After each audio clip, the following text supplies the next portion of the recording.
Welcome to Biohacking with Brittany, a podcast focused on holistic health, nutrition, biohacking, and more. I'm your host, Brittany Ford, registered holistic nutritionist and self-proclaimed biohacker. During the last 10 years, I've focused on healing my gut and hormonal issues through lifestyle changes, nutrition, and of course, biohacks. And now I teach others to do the same. I'm so excited you're joining me today, so let's dive right in. Hello, and welcome to this week's episode of Biohacking with Brittany. Today, I have a special guest with me. Her name is Hannah Roberts, and she works for a company called Knowrish Well. My goodness. So she's all the way from Australia, and this company is like, I'm just obsessed with them because basically we connected online and they sent me some of their samples of some of their amazing nutrient dense products that we're going to talk all about. And I literally started using them every single day because they're so good. And they just really meet the standards that I have for nutritional products and supplements as a biohacker and also as a nutritionist. And I just love them. It's not even I just love them. So Knowrish Well is a vegan functional food company. They deliver nutrient-dense and gluten-free products like a mushroom latte powder, which happens to be my favorite. They also have a beauty nectar skin supplement that is really good as well, which we'll definitely talk about. Awesome. Yeah. And joining us today right now is Hannah Roberts. She's a researcher and a naturopath for the company, and she's going to talk to us all about this. So Hannah, welcome to the show.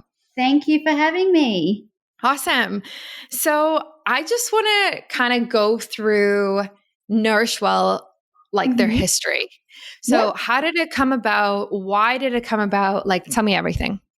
So it's a mother and daughter duo, and they've always been on the health side, love health. They've always been, love, just helping people as well. So we have a sister company, which is a much sort of they tend to be gluten-free, but not vegan. So mother and daughter duo, the daughter went vegan at a very young age and realized that there comes with a little bit of deficiencies when it comes to vegan.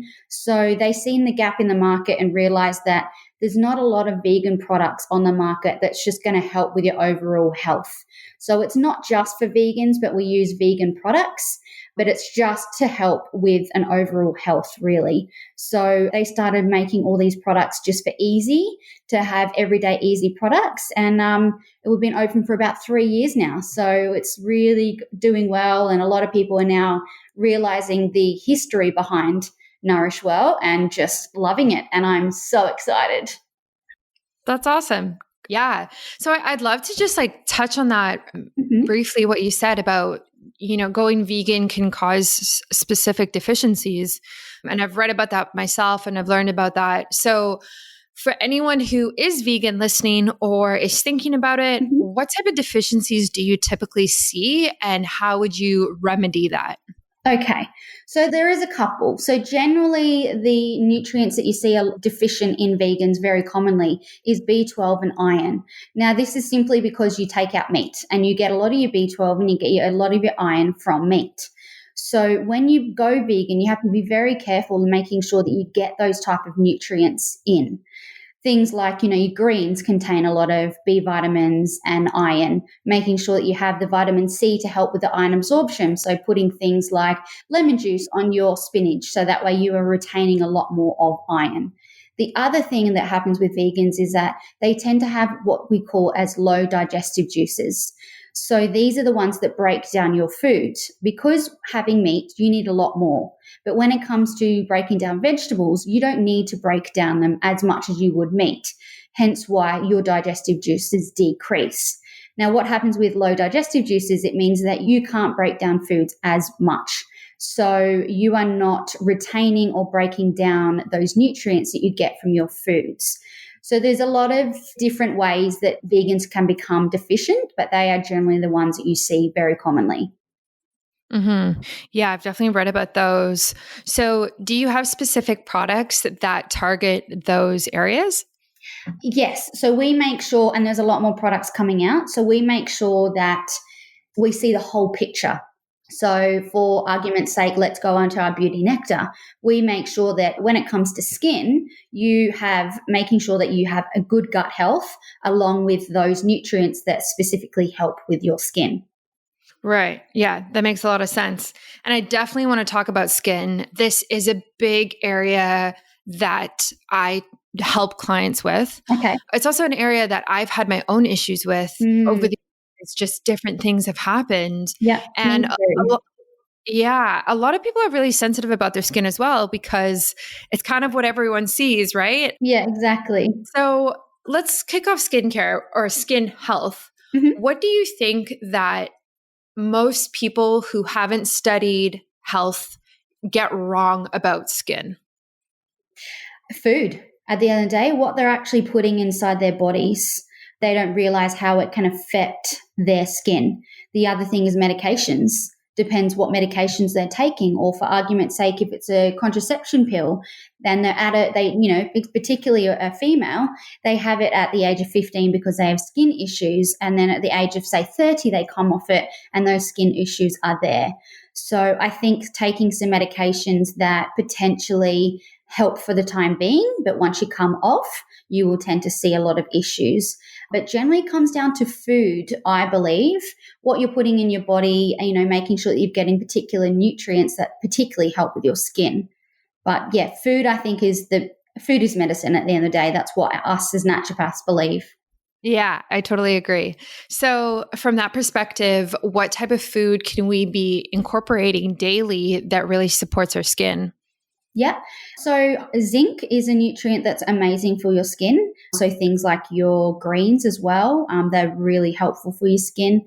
But fatty acids, things like fish, coconut oil, olive oil, avocados, they're amazing for your skin. They're probably the main sort of very easy to have type nutrients from your foods and to incorporate every day. The other thing is actually water as well, making sure you're having enough water each day, 2 to 3 liters. A lot of people don't have that much. This actually helps facilitate nutrients or toxins, should I say, that are being, bad toxins that this helps them get out of your system. Right. And in terms of food that we should be avoiding, is this just processed food, or have you seen specific research that really causes skin inflammation?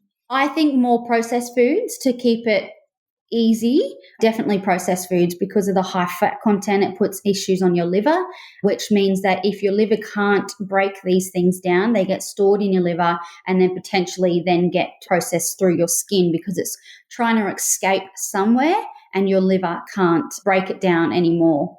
Yeah. No, that makes a lot of sense.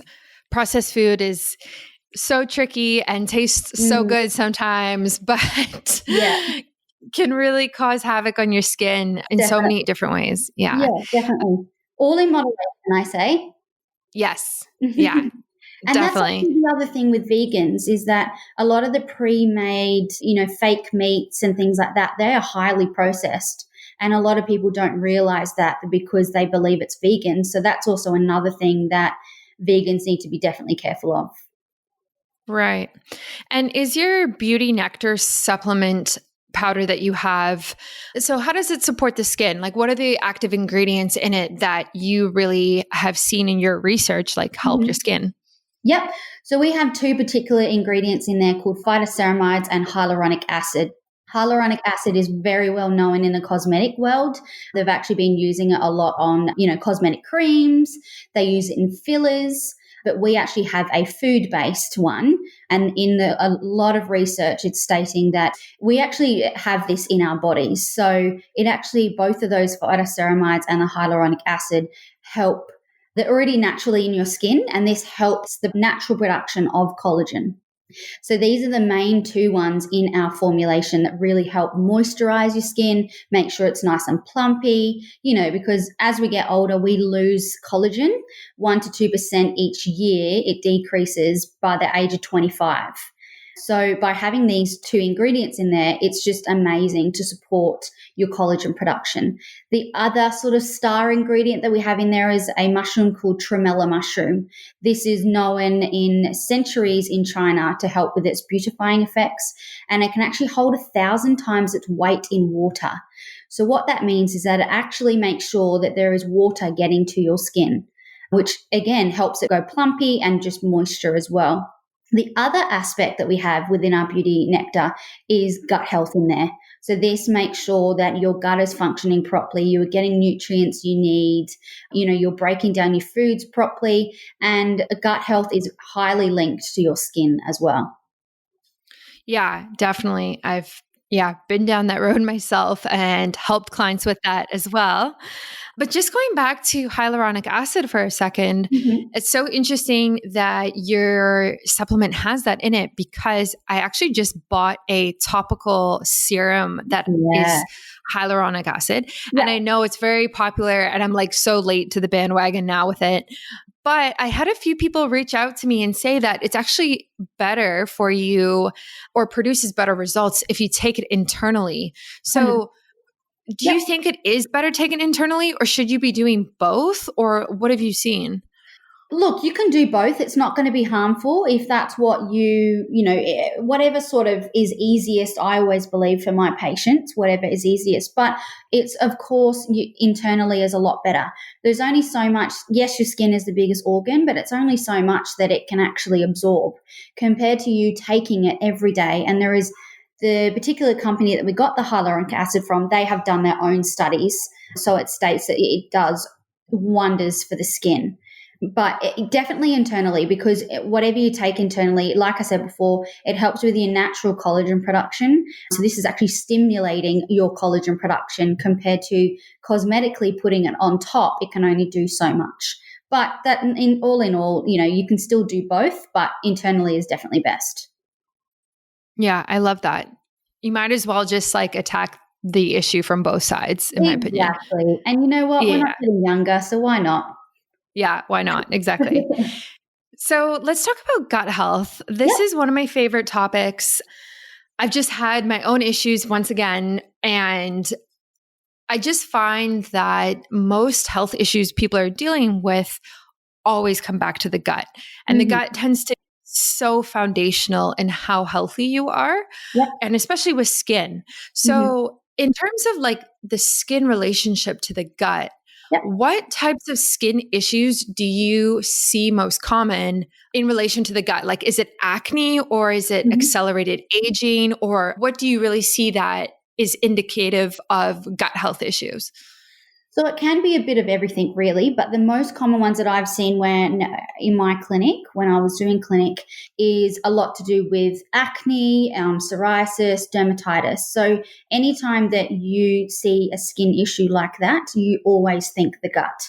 This is because your bacteria in your gut can tend to get to your skin because of the bad bacteria, let's call it, is overloaded compared to the good bacteria, which the good bacteria is there to make sure that you've got a nice, I always call it like a nice home. You've got to make sure that it's not just about the bacteria when it comes to gut, it's about your gut lining and the functioning of your gut. So when I was saying digestive juices before, you've got to make sure you've got enough digestive juices to be able to make sure that you have got a good protection and a good home for those bacteria to stay.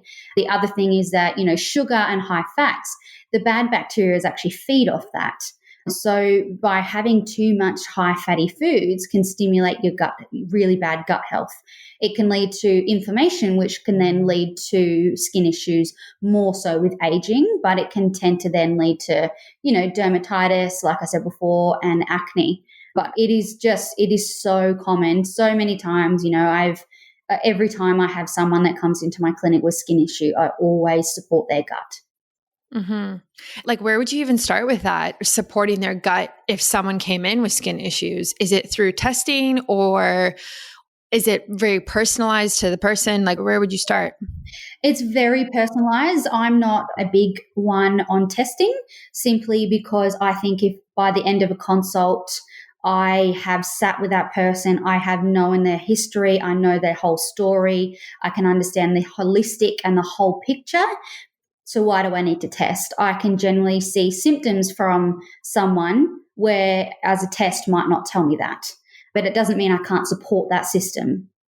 But when it comes down to gut health and supporting someone, it's honestly very personalized. It just depends on what is going on for them. You know, like I said before, if they've got something like leaky gut syndrome, which means that their gut lining in their walls is apart, it means that toxins can get through to the bloodstream. So if that happens, to me, I don't go probiotics because I need to support that gut lining and I need to make sure that that is being repaired before I go and put the bacteria. Because like I said before about a home, if I don't have a good set boundaries and a good, bricks to have that nice home, there's no point in me putting bacteria in there because it's just going to get lost. So it really depends on whether they've got low digestive juices, what they're eating, so making sure that they are having the prebiotics as well. So whether that be coming from food, it just really depends on the situation. There's not one protocol. Let's put it that way. Yeah, I totally agree with you. And actually, the reason I got into health in the first place about 10 years ago was because I was having specific issues. My skin was okay at the time, but I found out I had leaky gut. Yeah. And so so many people do, right? Like it's so common. So common. So yeah. And it's just so interesting now, 10 years later, and helping other people with leaky gut and just seeing their symptoms. And skin is a huge one. It's huge. It's everything. And that's so interesting about you said about healing it first before probiotics. Like I agree with that. And if anyone listening kind of thinks that this might be them, just as a FYI, like the way that I went about it was exactly that. I healed it first through L-glutamine, which is an amino acid, and aloe vera juice. And that was for I don't know, quite a while. And then it was fermented food, prebiotics, probiotics. So you really do need to heal the gut lining before moving forward.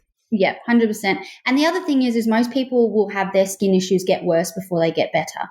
So once you start healing the gut and putting in probiotics and prebiotics, their gut is going to go in in an uproar, really. It doesn't know how to take it. So those bad bacteria that you have got in your gut, if you have them, and you're trying to repair that and get them better, they need to go somewhere. So you tend to find that your skin will get worse before it gets better. Oh, that's so interesting. Okay, so say somebody is taking some of your supplements and is trying to heal their gut so that they can heal their skin. Yep. And then it does start getting worse, like you said. How long is it going to get worse for? And how do they know that this is temporary? So that is a very hard question. There is no particular 1 month, 2 months, 3 months. Generally, you will see results after, say, 3 months. But they do say every year that you have had that issue, it will take at least a month. Now, that means that month you need to be on top of it, no laxing about it. You literally have to do it if you want those results. So it depends on the situation, depends on the person. Yeah, that's so interesting. I've never heard about that timeline equation before. Yeah. They do say a month for each year you've had it. Yeah, I love that. Had, issues for 10 years. Well, it's going to take 10 months at least. Yeah. Yeah. Well, it just goes to show you how complex health is, right? It's not a quick fix. No, not at all. And that's, sometimes that is an issue for people because we're so used to medications that's like a magic pill and they will take that issue away and they don't realize that going natural, herbs and all the rest, they actually get to your cellular level. So they have to actually get there first to make an impact. And once the impact happens, it's like, I always believe that it's like a rest of your life change, really. Yeah. Yeah, I agree with you. You mentioned a mushroom, the tremella mushroom. Yeah. And like I said earlier, one of your favorite products that you have is the mushroom elixir powder, which is delicious. Yeah. So I know mushrooms are quite popular now, but I think it's kind of overwhelming for some people who don't really know the differences between the different types. And they kind of just don't really know where to start. So what do you recommend for that? Where can people start when it comes to mushrooms? Ooh, that is a very hard question. I guess they can do their own research and it really depends on them and their situation, like I said, you could start by seeing a nutritionist, or you could start by seeing a naturopath and getting a specific mushroom for you. In saying that, a lot of the mushrooms they have their own specific job, but they're all very similar in the same sense as well. So they are there as an antioxidant. They contain beta-glucans, which are amazing for your gut. These are the prebiotics for your gut. They contain vitamin D, which is amazing for your immune system. You see a lot of studies with different types of mushrooms for different types of things, but a lot to do with the immune system, helping with the nervous system.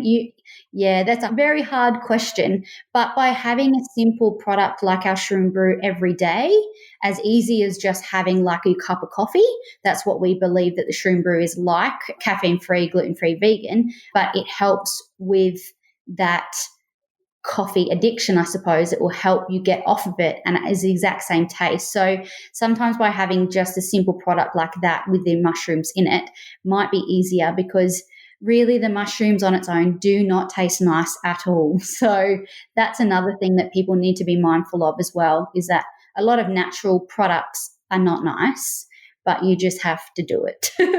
Yeah. Yeah. No, I think you're totally right. Mushrooms can definitely play a helpful role in your diet, and they're not to necessarily substitute quality nutrition and meal planning and meals, No. but they're a supplement, they're an addition, and they are nutrient packed. And really just using a, coffee substitute that's made out of a blend of mushrooms in your morning instead of highly processed coffee is going to make a huge difference, like long term. Massive. And they do complete opposite things. Caffeine stimulates the cortisol, which puts more stress on your body. So we're constantly in that fight or flight mode when it comes to the nervous system, because we are under so much stress all the time. It's just the way that our sort of society is now. So by having the caffeine or coffee, you have it because you want the energy, you want the alertness, but what it actually does is put more stress on your body, can make your situation worse. So by having these mushrooms, it actually supports your nervous system, reduces your cortisol, but still has a natural energy production for you. Mm-hmm, exactly. And you don't necessarily want to be stimulating cortisol, because that impacts your hormones, and hormones impact your skin. So Correct. It's all related. It is. It's funny how your body is all together and it works all together, but we don't tend to know that. Yes, exactly. Exactly. So I'd love to dive into adaptogens. Yeah. And I feel like that word is kind of thrown around a lot now, but I feel like a lot of people don't even really understand what it means. So can you break it down for us? Yeah. So as the word says, it's an adaptogen. So it helps adapt you to your stress.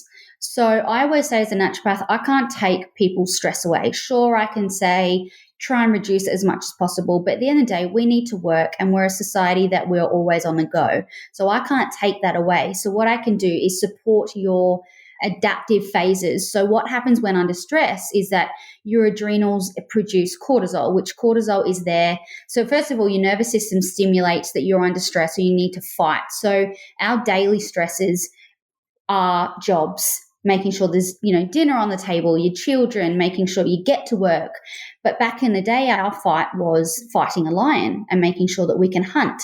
So that is our daily stresses. So once your nervous system realizes you're under that fight and that lion, that bear is there for you to need to fight, we produce, our adrenal glands then come into play, and they produce what we call cortisol, which is a hormone, but it also produces adrenaline. So we have that constant adrenals producing that. So what happens is that eventually caffeine actually, it stimulates that even more so. And like I said earlier, it can actually make your situation worse. What can actually happen with adaptogens is, like I said before, adapt you to your stress. This actually supports your adrenal glands to, easy way of saying it is sort of support your adrenals, but support that cortisol production and making sure that it's not being overstimulated. Like you said, adaptogens are so common now, but honestly, I think everyone should be on them. They are amazing and they work wonders. Right. So what are some types of ones that you commonly use and see a lot of benefit from? Yeah, so my favorite adaptogens are medicinal mushrooms are great. They are amazing, but my favorite adaptogen has to be Withania. Now, the other word for Withania, very commonly known, is ashwagandha. This is absolutely amazing. I pretty much put it in everyone's elixir because it works. It really works. The other ones are things like Rehmannia or rhodiola, but honestly, Withania has got to be my favorite. Interesting. I've actually never heard anyone call ashwagandha that before. Ashwagandha is its botanical name, but Withania is its common name. So it depends sort of what college you go to and all of that. So whether it's an Australian thing compared to overseas, I don't know, but it's very interchangeable. Both words are very interchangeable, but a lot of the other adaptogens or herbs, they generally use their common name a lot. Right. Yeah. Right. Yeah. I mean, I love adaptogens just because if you're making too much hormones, you're in a hyper state. Correct. Or you're not making enough, which is like hypo, they can help. So they balance you out regardless of where your body is. Mm-hmm. And they're really supportive in that way. So it's like you said, like literally anyone and everyone should basically be taking them because of our society these days when, people are getting burnt out, they don't have enough energy, or they have too much energy. So they're just so supportive. They are. And like you say, with burnout, we are so a society that you see burnout very, very common, and people don't know what, adrenal fatigue is. So what can happen is, when I was saying before with the adrenaline and cortisol, eventually your adrenal glands just are fatigued. They're constantly producing this and they don't know how to stop. And eventually that means that your adrenal glands get tired.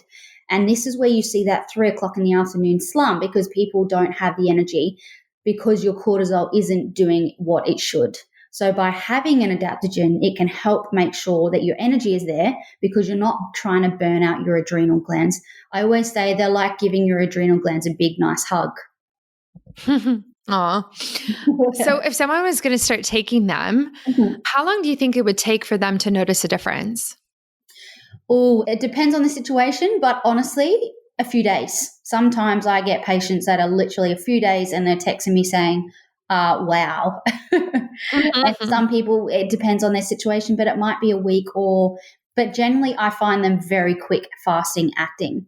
Right. And then if you start to see a difference and you're feeling better, do you have to be taking them every day moving forward, or can you kind of slow down and wean off of them a bit? Bit of both, and again, depends on the situation. So, I mean, like we said before, I think everyone should be on them. A lot of people tend to find that they get results and then they want to stop, and it might only be 2 weeks. That's supporting you for now, but it's not your situation will only come back shortly afterwards, because you've got to support them, and then you've got to make sure that they're functioning well as well. To me, it's something that everyone can take. Sure, you can wean off and come back when you need to save a bit of money. And that way you're not taking something every day. You shouldn't have to rely on things. But then that comes down to also having different habits that are going to support that, like meditation or yoga or reading a book. It depends on the situation and what their meditative state to them is. But definitely something that people can have forever. Totally. Yeah, I really agree with using supplements in a cyclical manner. Maybe you're going through more of a stressful time at work or personally, and you're having your mushrooms every single day. And maybe, summer comes around and things are more chill and you no longer need them, but then you need them in the future. And I think it's kind of like cycling them is okay. And I also think just self-awareness, noticing, is your heart racing or throughout the day, or are you having poor posture at work and you're kind of just slumping around, becoming aware of how you're feeling and then using them in response, I think is the best way to go about it. Definitely. And like we said, they work within a few days. So, by having them just sitting in your cupboard for, a couple of months, they're still going to be fine after that to take. Like you said, everyone's traumatic situation is different. Some people can go through a really, really traumatic situation, but that might not be as traumatic as what someone else might believe. So it really just depends on what's going on for you. But our trauma is pretty much happening every day because of what, as a society, that we now do. Yeah, exactly. So lastly, if someone is listening to this and they're super excited and they want to get started, how or which product do you think someone should start with from Knowrish Well, just based off of everything that we've talked about? I mean, Shroom Brew, definitely. It's definitely my favorite simply because of what it does as well. So when we were talking about caffeine and coffee before, everyone loves coffee. And don't get me wrong, I love coffee. I still drink coffee, but I have my Shroom Brew in the afternoon so that way I can still have that pick me up and it can help me. I honestly notice it within a few minutes of having it. If I'm on my computer doing research and I find that my cognition is not there or my alertness, I'm not, listening, or I'm off with the fairies a bit, I will literally have a Shroom Brew and it will help me get back. So I just think medicinal mushrooms are amazing. They are something that everyone can take every day without any issues. But just having that alternative to help with your alertness, help with your cognition without having that caffeine hit and then that crash. So Shroom Brew, hands down, favorite. Get on it, everyone. Yeah, it's so good. It was, I'm out of it and I need more because I miss it. Yeah, we'll have to get some more for sure. Yeah. Well, thank you so much for coming on the podcast, Hannah. It's so easy to talk to you and I learned so much and I just love your supplements. Amazing. Thank you so much for having me. Yeah. So where can everyone connect with Knowrish Well, social media, all that? Yeah. So we have a website, nourishwell.com. So it has all of our supplements on there, all of our, lattes, but we also do blogs and we also do different recipes on there. So you guys can go on there, make our different recipes, and we write blogs about different health issues and things like that. The other thing is definitely social media. So we're on Facebook and Instagram, and we're trying to be having more communication with our customers and our followers as well. So definitely all of those you can get on and have a look at all of our products. Amazing. Awesome. I will connect all of those links into the show notes so people can connect with you guys. Yeah. And thanks for coming on. Thank you so much for having me. That was awesome. Thank you so much for tuning in today. As always, feel free to screenshot this episode and tag me if you'd like me to respond. I really hope you enjoyed it and learned something new. If you have a question about your health, my DMs are always open and I'm currently taking new clients. Thanks and see you next time.